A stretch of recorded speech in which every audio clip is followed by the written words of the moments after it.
Welcome to the Bodybuilding Banter podcast, your number one source of all things bodybuilding. Be sure to like and subscribe to stay up to date on future episodes. Now, here's your host, Leroy Rollins.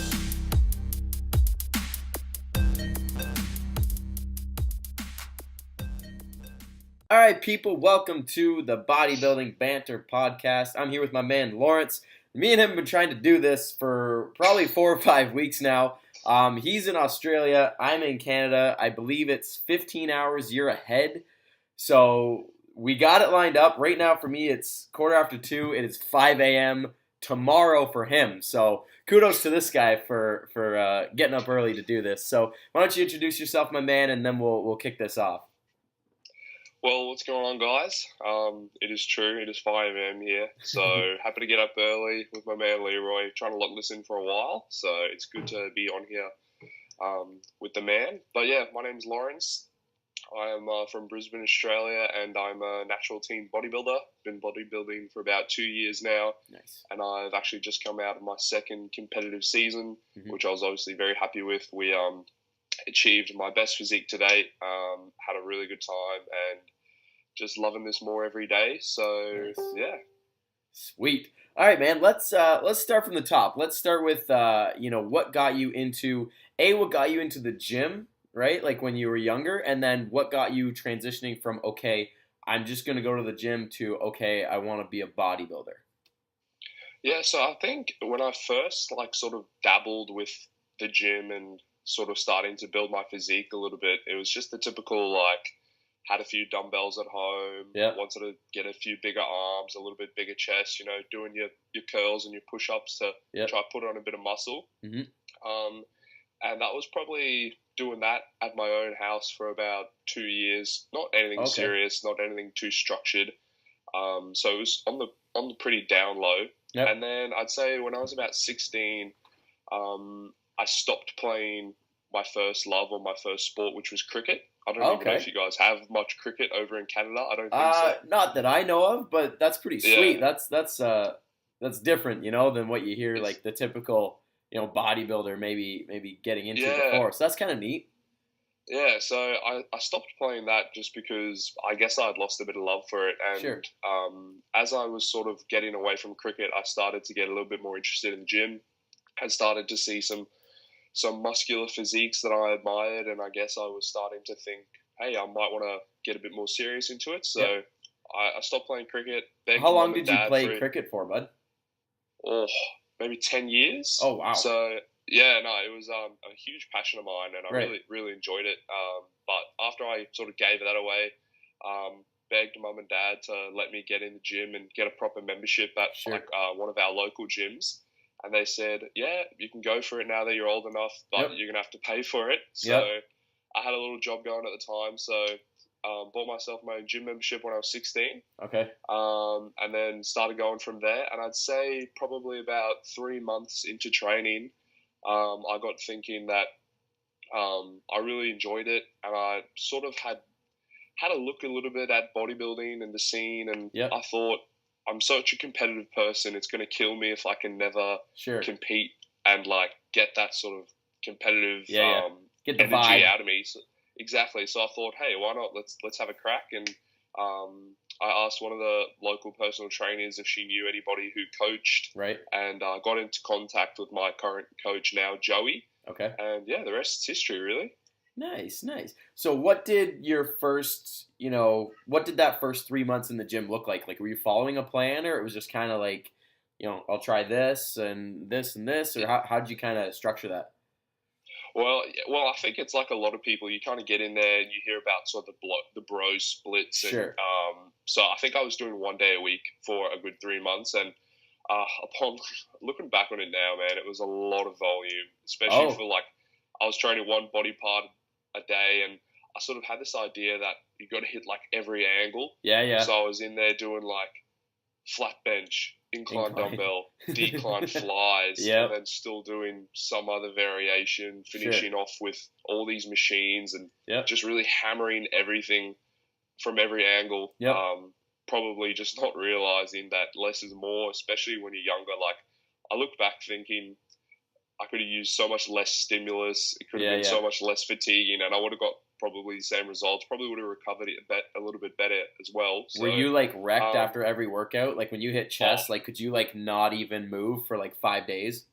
Literally, it'd be like training delts, and it's just like trying to like wash your hair in the shower. It's just terrible. So, obviously we all make those mistakes. It's funny how like no matter where we're from, right? Like because we're our own breed, right? But we all start the same. It's always like, okay, chest day on Monday, I'm gonna wreck it, and then the next day, you do back, and same thing. It's different muscle, like different angles every single workout, and you just and your mentality's like, okay, I need to just wreck myself every single workout, right?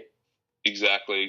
And then, I think, and as the education increases, you learn a little bit more, and nutritionally, it's a different story as well. So all that stuff is still learning every day, and still trying to get a little bit better each week. So where'd you get your information when you were first getting into the gym? Like when I was your age, like at that 16, right? I'm 24 now. So like this thing didn't exist, right? Like Instagram, YouTube and stuff. Like YouTube, like maybe there was a few guys that you might be able, like Elliot Hulse was kind of big at the time, and August was on there. Matt August was pretty big.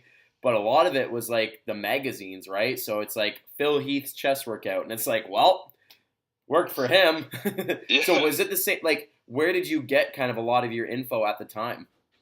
Well, when I first sort of started out, and I'd like I let my mum and dad know that I was sort of interested in it. So automatically that sort of inclined them, like for a birthday or something, or Christmas, they'd get me stuff related to it. So I remember the one year for Christmas, I got the classic Arnold's Encyclopedia to Modern Bodybuilding. So I think I have that over there actually on the desk. I think we've all got it stashed away somewhere. Every bodybuilder.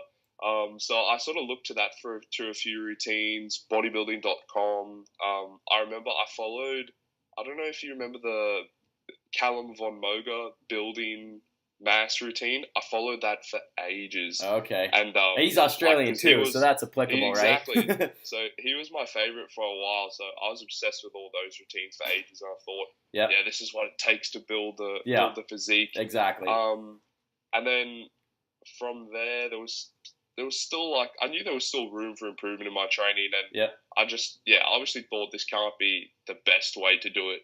And I guess after that, thought why not get a coach, and then he started structuring all my training from there. Nice. And even now that I'm a bit more experienced, I know a bit more about programming, stuff like that. He still writes my programs just because he's obviously so much more knowledgeable than me. I will probably get to the stage eventually where I can take over the training aspect. Yeah, you're still so young in sport still too. Relatively young. I'll just let him take the reins. Yeah. So what about nutrition when you were first in the gym? Like, were you conscious of stuff, or how did that play out for you at the beginning?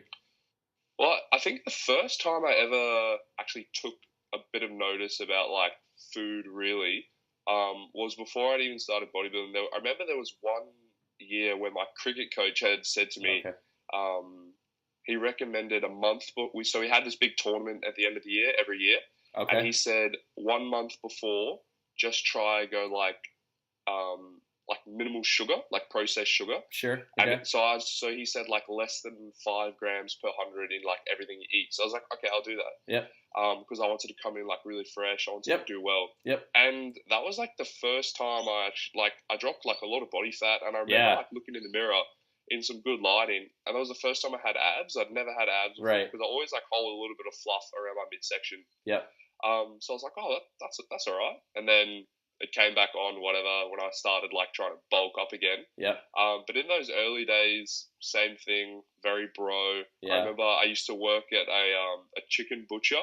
Mm-hmm. So I used to get all my chicken breast. Perfect. And I remember distinctly, like I would sit there on my lunch break. I had 30 minutes, and I had to get down like all these like dry rice cakes, rice cat crackers. Yeah. Like just sandwiches with butter, like whole grain with butter. Yeah. I look back on that now, I was like, why? Man, it's so funny, right? Like we all did like these crazy things, and like I remember I was actually talking to somebody about this the other day, like the old like, you got to get your post-workout shaken within like 30 minutes basically, or your workout was shit, right? Like you might as well have not trained. And I remember, like, I would take it in the shower and I would drink it, like, while I'm washing my hair and stuff because I was like, I got to do it now. Like, by the time I get home, it's too late. And you know what I mean? Like, there's all these different things. And it's just, you look back on it and you're like, what the hell was I doing? That post-workout one actually rings so true for me. I remember there was one time where I was 16, so I couldn't drive by myself legally in Australia yet. I hadn't gotten my license. Yep. So Mum would pick me up from the gym after the workout. And I remember once she picked me up and we had to go somewhere before we went home. Sure. And I remember I was sitting like in the back seat, like stressing, like anxious and You're uneasy. like, I gotta eat. I gotta eat. Looking at the clock, I was like, I need to get home. It's nearly been 35 minutes. I need to get home to have my post workout. And it's little stuff like that, and you just look back on it now and you just roll your eyes. And I remember the gym I went to when I was younger. They had like a vending machine kind of deal where you could get like water and Gatorade, but they had like these muscle milks. So like almost every time I would go, I would get one. And I remember driving the same thing as you. I was driving home. My mom was driving, and I'm sitting there, and I'm like drinking it. And I'm like, it's like chunky, and I was like it was clearly bad. But I was like, no, I got to get this in. And I remember like choking it down. And I'm like thinking back. I'm like, why did you drink like curdled milk? Oh. But it's like, do it for the gains, right? You do whatever it takes.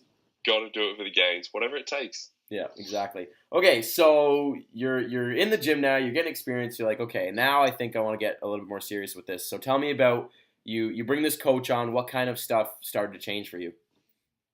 So straight away, when I first got my coach, it was structured training. Yep. And I think we started off pretty much straight out the bat with like 2 leg days a week. Sure. We do a back and a chest, or like a arms and shoulders, some variation. Yep. And then a third day of upper body, which we'd hit everything. So we were still hitting everything on the upper body like 3 times a week, legs twice a week. So that was automatically a pretty big change. Yeah. And I'd started doing stuff like deadlifts, which I hadn't attempted in the gym before. Right. Just because I kept putting them off, saying I needed to learn the technique, but never really bothered while I wasn't doing anything like that. So how old were you when you got your coach, bud? 16. You were still 16, okay. Yeah, so, and then nutritionally, that's when I was introduced to macros for the first time. Okay. And yeah, I just remember it just being so stressful at the start because there was all these variables I had to keep an eye on. And it's a big change, right? Like you're thinking, it's a huge you're change. so used to just getting like infatuated with the protein side of it, and then I'd end up just overshooting everything else to get to that. Yeah. So obviously a few months of getting used to it, and it's actually funny. I was looking back on my old spreadsheets that I would check in with. Sure. And these macros are way off, and I just like the numbers are terrible. And now it's so easy, you don't even think about it. Yeah. But, it's a big change at the start. It's funny, like you become like almost, it's like second nature, right? Like I know. Like intuitively, it's like, okay, when I have a meal, it's like this much protein, this much carbs. Like you don't even really think about it, right? Like it's just so habitual at that point. And, you know, you look at a meal or like you go out somewhere and like I know like going out with family for dinner and like looking at their plates and being like about that much protein, that much carbs and stuff. Like you don't even see the food, you see the numbers, right? The like numbers, my mom will have like steak and baked potato and some veggies and I'm like 40 carb, 50 protein. Veggies, you know what I mean? Like you don't even see the food. Yeah, it's funny. Yeah, it's just... and I actually remember there was a week where I had exams on at school. Yep. And I just remember thinking like, oh, it's gonna be exam week. I don't want to have to like count all these macros and stuff. And I messaged my coach and I said, hey mate, like, do you mind if I just eat like quote unquote normally for a week? I suppose it is normal in the eyes of most people. Yeah. And I said like it just takes a lot of time out of my day, and I've just got a lot of stuff on this week. Yep. And now it's like it wouldn't make my day any busier. Yeah. So it's just funny to look back on how we learn and how things become second nature once you can nail it and do it for a couple of months and a couple of years now even. So exactly. It's interesting. So did you follow like a, quote unquote flexible approach versus more of a, bro diet, for example? Yeah, so it was flexible straight from the start, and my coach Joey sort of outlined the whole concept of flexible dieting and macros and how I can sort of pick and choose my own foods to implement. Yeah. Initially, I kind of wanted a meal plan so I could get an idea of sure. what I can actually use to fit into these macronutrients, because Yeah. I was very sort of confused at the start as Yep.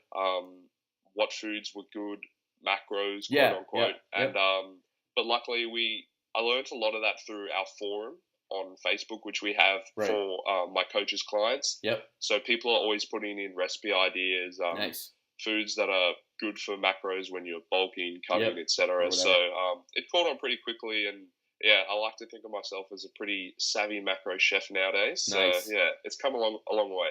I found too, my first show, I coached myself and I did the whole flexible dieting as well. And I found that just kind of out of habit, you kind of fell into the same, not the same thing every day, but there was certain foods you'd go to, right? Like I knew like if I was short on protein, okay, like I know like this much chicken will fill that gap. Or if I needed some carbs that were like low fat, okay, well it's probably rice or potato or something like that. Like I think you just like, there's certain, these 4 or 5 foods that you'll probably always have somewhere in there. And then there's like that other side of it where you have that room to play with. Did you find that as well? Absolutely. Yeah, well, I mean, especially like you said, when you get into contest prep, you just end up becoming a bit of a creature of habit in prep, because things are so busy. You're a little bit unpredictable about how your energy levels are going to be. So you want to keep as much consistent as you can. So I think throughout my last contest prep, there would have been a handful of days where I didn't have the same meal for pre-workout, for post-workout. Yeah. And especially meals that are consistent, like breakfast, ends up being very similar. So although it is flexible, which is handy, obviously for social events, if on occasion you're doing something a little bit special at home for dinner, for an occasion or a birthday. But where you can keep it consistent, I found it was just a lot easier. So breakfast, pre-workout, post-workout, all that sort of thing. Totally. So walk me through that first prep. You're 16, right? At that point still? So when I started the prep, I was 16. The prep began January 1st. Okay. And we were prepping for a show that was in May. What year is this? So, is this 2017? Sorry? What year was this? 2017, yeah. So we began January 1st, 2017. The first show was May 2017. And I turned 16. I turned 17, my bad, during the prep. Gotcha. Okay. So, it started off, I remember for a fact, early January, we just started the prep. It was my sister's birthday. Yeah. And I had sort of like a piece of cake, because I was like, I can't not have cake. Yeah. So I remember that was obviously not really in my macros for the day, unfortunately. And then at the end of January, we have Australia Day, which is our sort of like 4th of July, I guess.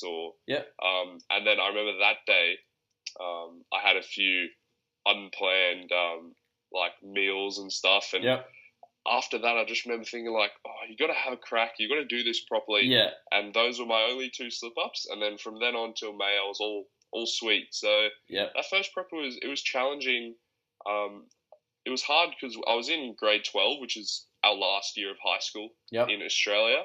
So I was obviously very busy with studies, and I was school captain at my school as well. So there was a few extracurriculars and a lot on the plate, but I kind of found it made me very organized. You got to be, right, or you're screwed. Exactly. When you don't have a choice to be organized, it makes you pretty on point a lot of the time. So how the prep went really well. It was a huge learning curve, but when I got up on that stage, I didn't feel as I was there as like a participation or here's like the young guy like having a bit of a go. Like I was generally I was proud of my physique. Ready. We achieved some pretty good conditioning, especially considering how young I was. And it was a 17-week prep, I believe. Okay. So this time around, we did a 30-week prep, and obviously had more muscle mass, got a lot more conditioned. But for that first prep, like didn't have like striated glutes or anything, but abs all the way in, feathered quads. Like I was really happy for where we were and the time that we had. It was sort of a good crack, and I wanted to compete early. I wanted to dip my toe in, see whether or not I liked it, because I didn't want to spend 2 years in a surplus and an off season, put all this work into this show that's so far away, only to find out that I didn't like competing, I didn't like show day.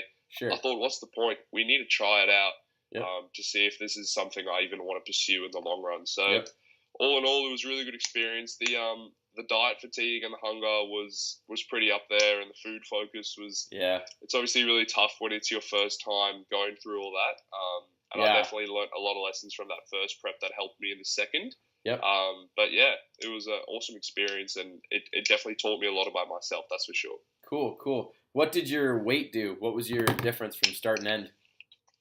I think I got on stage in my first season at 77 kilos. Okay. And for reference, I'm about 6 foot flat, maybe just under. I like to say 6 foot though.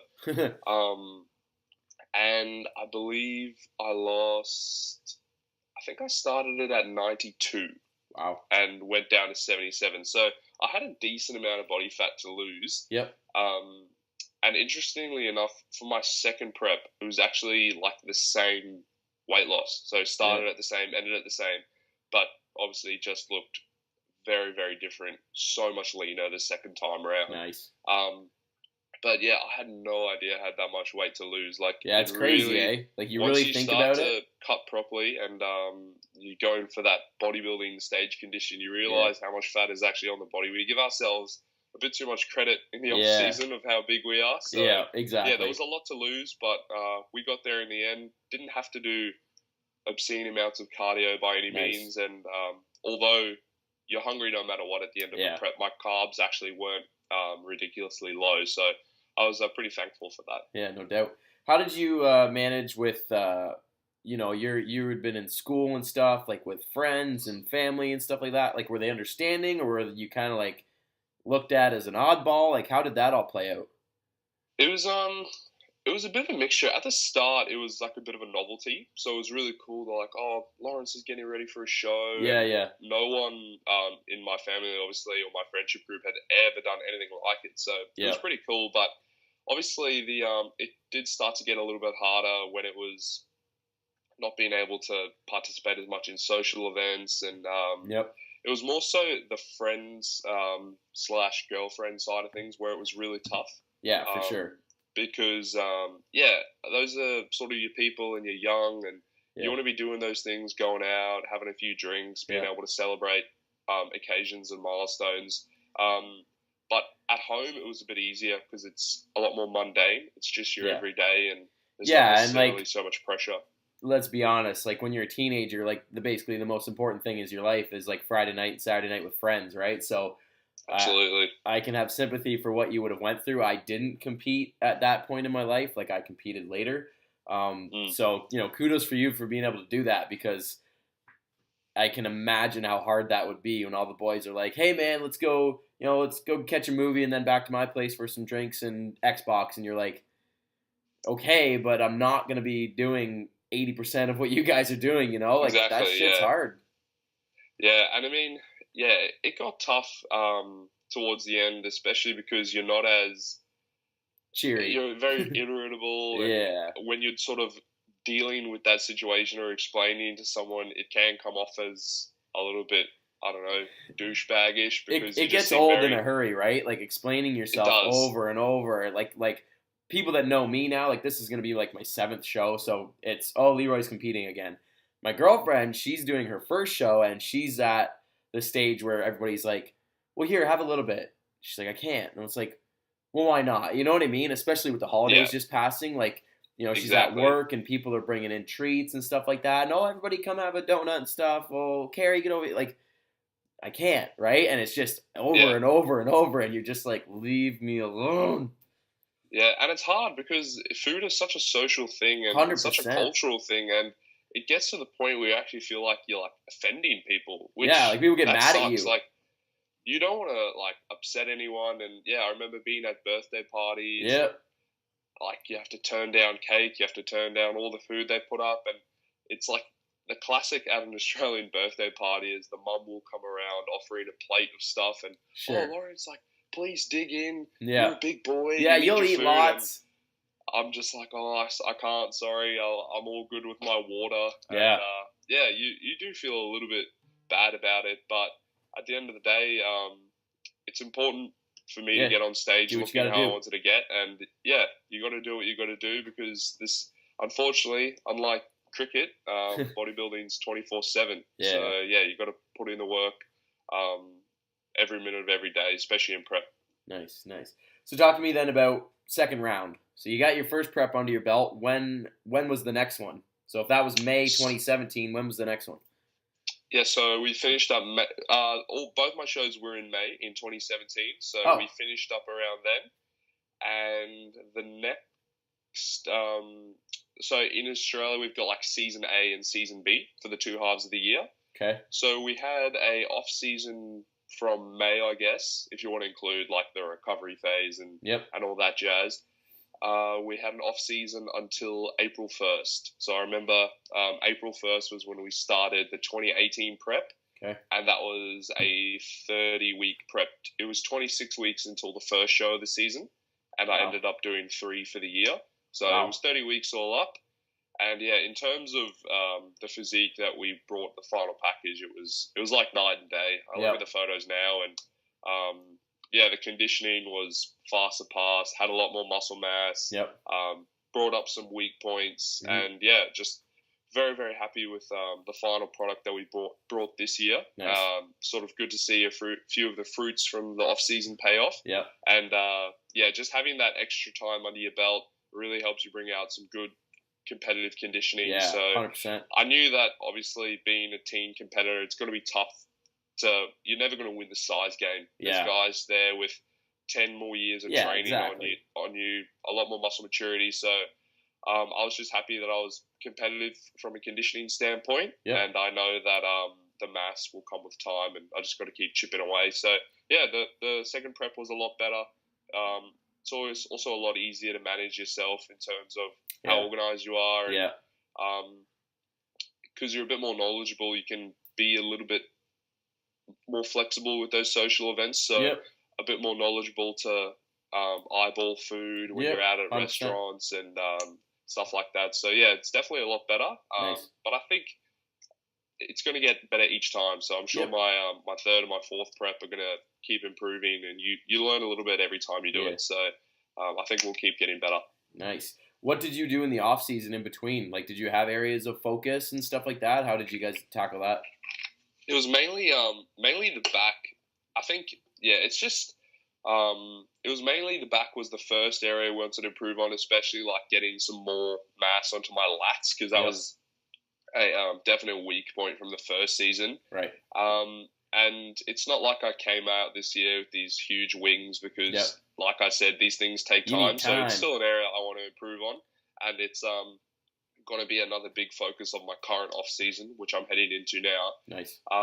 But yeah, we just pretty much kept doing the same thing, kept getting more into the training, eating more, because at the end of the day, it's hard to think about weak points at this age, because everything is quote unquote underdeveloped. Yeah, exactly. We've got so long to go, especially being 17.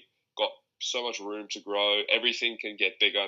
Nothing's near its genetic potential at all. So it was pretty much just get into training again, eat more, and try to grow everything. So nice. So when you competed, what divisions did you do? Obviously teen. Like, did you do any other ones?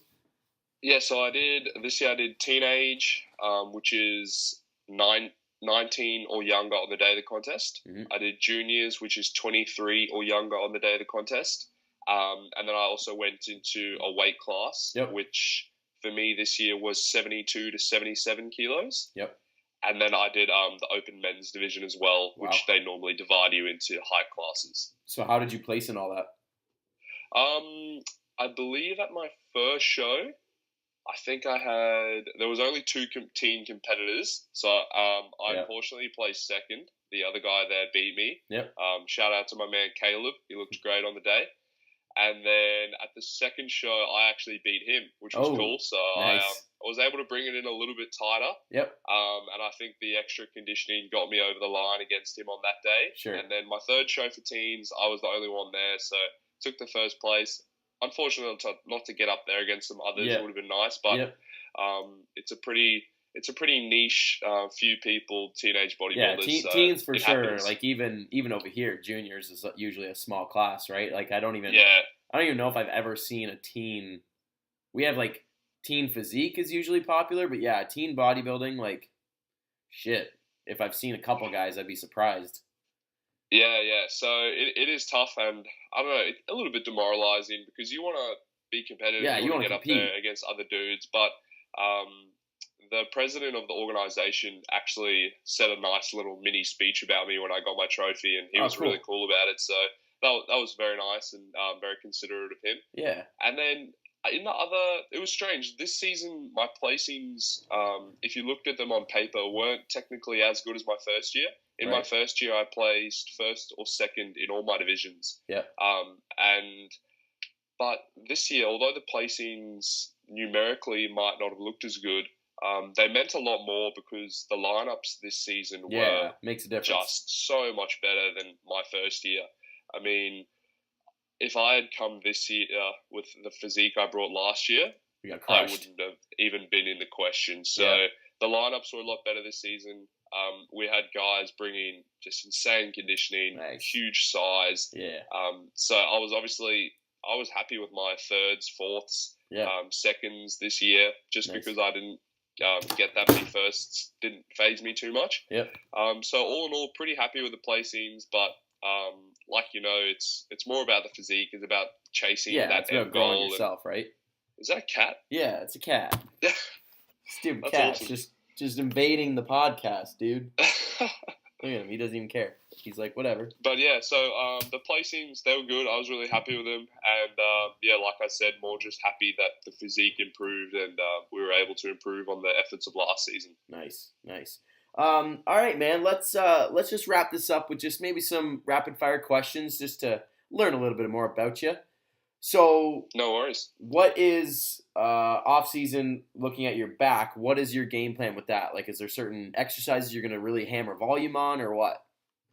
Well, the first thing, it's funny, that you mentioned that because my coach, I remember joking with him online. We were messaging, and he said for the off season, he said, and I quote, "I hope you like pull-ups and chin-ups." And he's like, "You're going to do them every day?" And I remember typing back like, "Ha ha ha, very funny." Yeah. And then he said, "No, you're actually going to do legit. pull-ups every day."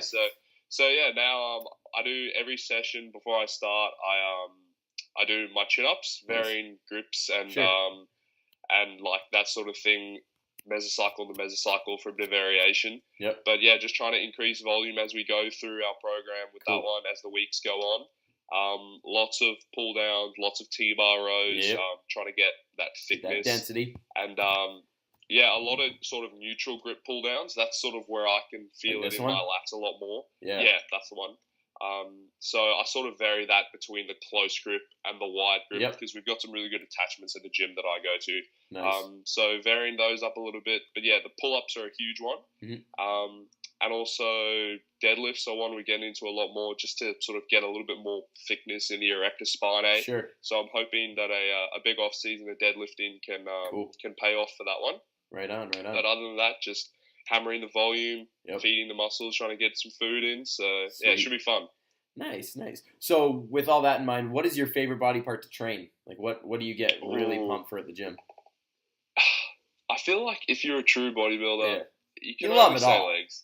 It's got to be legs. Yeah, it's 100%. Like, it's just such a good day to get up for, and it's a day where a lot of people will half-ass it. Yeah. So when you can get a good leg session in, you just feel like you're accomplishing something, and there's nothing quite like quad DOMs. I'm feeling it now at the moment because I've had a deload last week, right, and then back into some heavy training this week, and the hack squats. It's such a good feeling, eh? Like I did split squats. Oh, yeah, it's funny you said legs. Legs are very sore. Legs was my workout today, and I split it up. I'll do like a quad dominant and then like a hamstring and glute dominant workout. Yeah.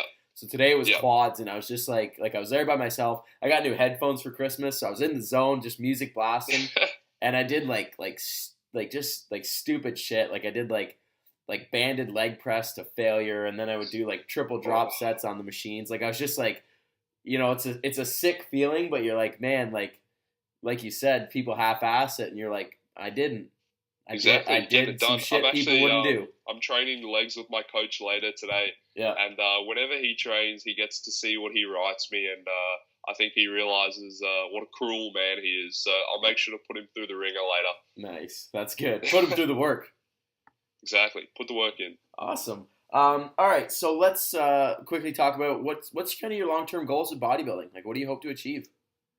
If I had, obviously, not so longish term is to just keep improving in the Australian circuit. Yep. ICN is the federation we have here, and I'd love to obviously earn a pro card in bodybuilding for that federation. Yep. But if we're thinking really long term, I think the WMBF is a federation I really want to compete in. I think that's you and me both. Exactly. That's where the elite of the elite are in world bodybuilding. Natural, obviously. Yeah. So I've got plans. I want to stay natural, obviously, for my future in bodybuilding. I've got nothing against the untested federations, but it's just not something I'm going to look to. It's I guess it's just not part of my character. And, it's a personal thing, right? If I were to go over to that side, so if I had to think what the dream is, it would be a WMBF pro card. Nice. I know there's a long way to go, but if I get there when I'm 35, I'm not too stressed about that. This is the long game, so I'm happy to put the work in, and as long as I'm loving it, I don't see why I won't do this for the rest of my life. So that's awesome, man. What's like a go-to cheat meal for you? What do you, someone's like, hey man, let's go out. You pick. What are you going for? It's tough because I'm a really big burger tragic. Yes, team burgers. I absolutely love burgers, and I actually work at a burger restaurant. Ooh, shit. It's pretty cool. It's like a healthy burger restaurant. We have them here. They're called Grilled, and the best part is all the macros are online. Perfect. So I was able to keep that in my diet, I guess, for that's sick. I think until 4 weeks out before prep. Yep. Because I could sort of make the burger myself, make sure it was like in accordance with the recipe, and all the macros were pretty accurate. So I'm a huge burger tragic.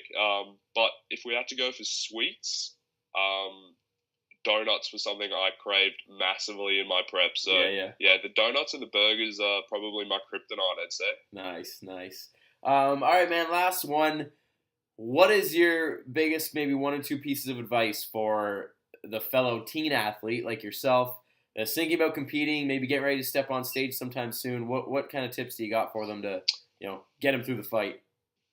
I'd say if I had to narrow it down to 2 tips, because there's so much that you need to know at the start, I would say, firstly, get a coach. I think, especially when you're a teen, you're not that knowledgeable when it comes to training, nutrition, let alone navigating your way through an actual contest prep. So I think getting a coach is an excellent place to start, because often when you're a teen, there's a lot of other stuff going around, social life, school, starting to learn to drive, a lot of stuff, a job, stuff like that. So I think if you can hand a lot of the stress with organizing your training, nutrition, handling the prep, if you can hand that over to someone else and you can just focus on being the athlete and the bodybuilder, that's going to help you out a lot. And the other thing I would say is just start learning. Educate yourself. Whatever your choice of medium is, whether it's YouTube channels, podcasts, reading, blogs. Some people are really into reading the articles or the research reviews and stuff like that. So whatever it is, find what you absorb information best and just start learning, because I've just gone into podcasts, stuff like Team 3DMJ, Revive Stronger. You can learn so much and it just adds to it. And I found myself just thinking and critically thinking about my own training, my own nutrition. I've been playing around with a few different things, seeing what I can make work best for me. Totally. And it just, there's so much information out there, and I think you're doing yourself an injustice if you stop learning. So 2 biggest tips: get a coach and just start learning and don't stop. That's awesome, man. Right on. All right, dude, plug your Instagram and stuff. I'll have it linked down below, but where can people find you? So I think it's pretty much just Instagram for me. I don't have Snapchat because I'm way too unproductive just looking at stories all day. Sure. So my Instagram is general.muscle. And I'm pretty active on there. Normally have something up every day. That's a big resolution of mine this year, is to really hit it hard on the gram this year, get some good content out. So I'll put it up here so I can maintain my accountability. Yep. But yeah, general.muscle, that's where you can find me. Nice. And I'm doing my best to get as much out there as I can. Beautiful. You heard it there first, people. He'll be more active in 2019. So give this man a follow. It's linked in the description below this video. So I'd like to thank you for getting up early and doing this, buddy. This is great.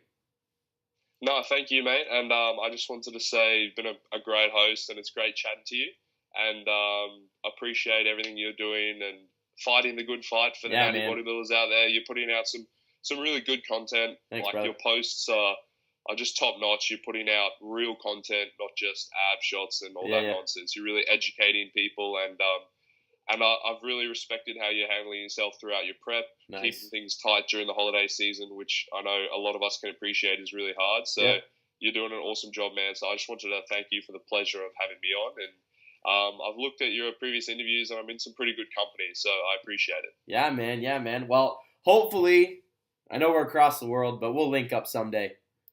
One of these days, man. Some sunny day, I'll see you on a WNBF stage. Yeah, man. Sounds good. All right, man. As I said, enjoy the rest of your day. Thanks for coming on. Thanks, everybody, for watching and listening, and we'll see you guys in the next one. Thanks, buddy. Thanks, mate.